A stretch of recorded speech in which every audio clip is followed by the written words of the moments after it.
جايب لك 5 تريكات في اللايت روم هيفرقوا معاك جدا في شكل الايديت بتاع صور. وانا هشام اتش، والحلقه دي هتكون خفيفه وجامده جدا. جمعت لك كده شويه تريكس في لايت روم 2026 هيغيروا شكل صورك 180 درجه. يلا بينا.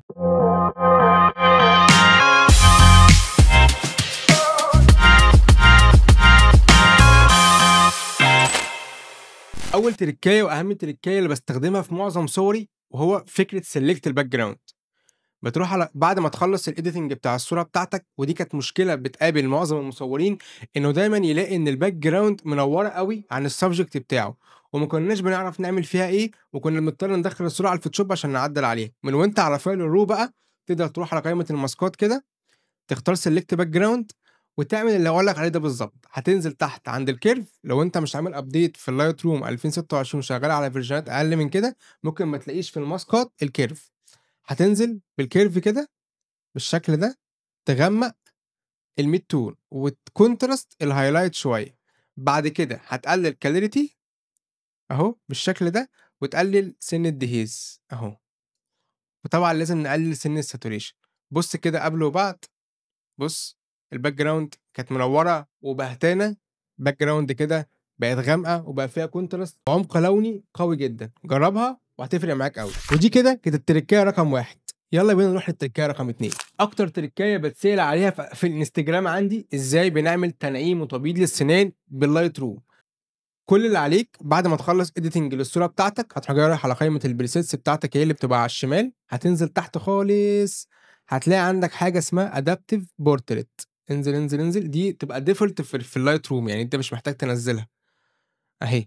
هتختار حاجه اسمها انهانس بورتريت. بص، لما مجرد ما بتدوس عليها كده، لما بتدوس عليها بينزل لك ماسكات جاهزه على الصوره. تيث اهي السنان، وده بتاع العين نفسه، تمام، وده بتاع بياض العين. بص كل حاجه، وده بتاع الجلد. بص اللي اسمه فيشل سكين، وانت قادر تتحكم فيهم حاجه حاجه على حسب صورتك. يعني مثلا فيشل سكين ده لو دخلنا زوم ان هنا وعملنا بيفور اند افتر، فهو ادى سنه سوفتنج للبشره.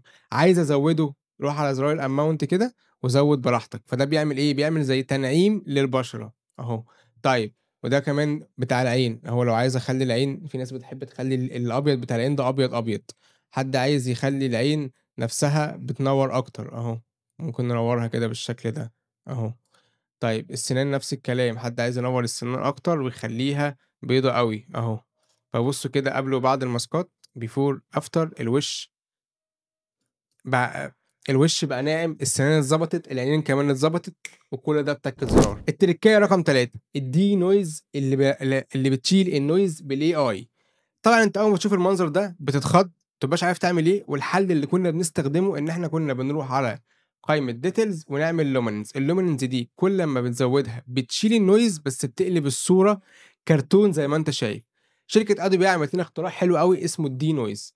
مجرد ما بتدوس عليه كده، هو طبعا بيحمل معاك وبيديك اوبستي تقدر تتحكم فيه زي ما انت عايز. ايه الفكره؟ بص بقى، هو شال النويز وفي نفس الوقت بشره او طبيعه بشره البني ادمين زي ما هي، ما حولهاش كرتون.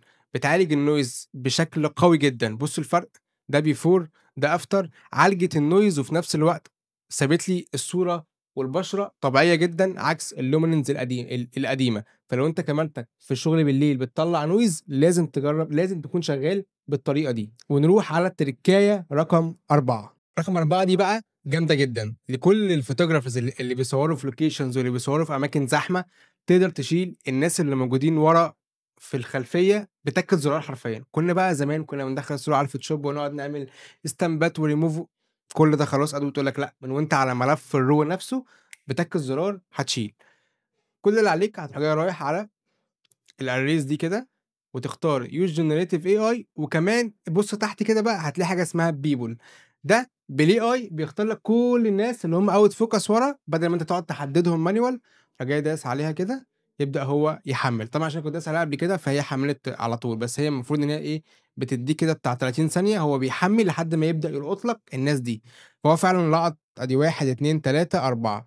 فجاي رايح اعمل لهم ريموف، يبدا هو يحمل معاك ويشيلهم لك بتكة زرار. كدبرة كدبرة، لا سحر ولا شعوذة يا أدوبي. عايش بجد. ودي كده كانت تركاية رقم 4. نروح بقى آخر تركاية وأجمل واحدة وتخص التلوين. أحياء على الصاروخ. source أهو. دي تريكاية رقم 5 وآخر تريكاية. أوقات كتير جدًا بعد ما باخلّص اللون بتاعي وأضبط اللون بتاع الصورة بتاعتي، بابقى عايز كده أعمل شوية تونات مختلفة، باروح كده لحتّة اسمها البروفايل أو الأدوبي بروفايل بتاع شركة أدوبي نفسه.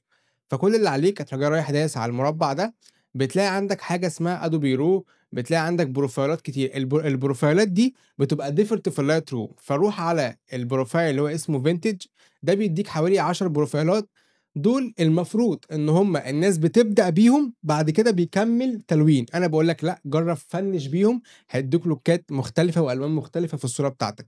فبُص كده اللوكات دي كلّها، كل دي لوكات مختلفة في إيه، في الصورة بتاعتنا، بيحس إن هو بيوسّع نطاقك. يعني بُص ده حلو أوي، أوي. بُصّوا كده حتى لو عايز أزوّد الopacity بتاعه، أخلّيه كده أقلّله، بُصّوا ادّاني look مختلف على اللون اللي أنا عامله. فتحس إن أنت زي كإنّك كده إيه، خلّصت الصورة وفاتح application software بالتليفون، وبتحط ألوان تانية إضافية تدّيك look أحلى. وبس كده. ودي كانت 5 تريكات مهمين جدًا في برنامج Lightroom 2026. جرّبهم، وأكيد في واحدة فيهم هتكون مهمة جدًا وهتفرق معاك أوي في صورك. لو عايز تريكات تانية اكتب لي في الكومنتات، وأوعدك كل أسبوع إن شاء الله هاحاول أنزّل فيديو يوتيوب يكون فيه tricks مهمة جدًا في التلوين وفي الإضاءة. وأشوفكم على خير الفيديو الجاي، والسلام عليكم.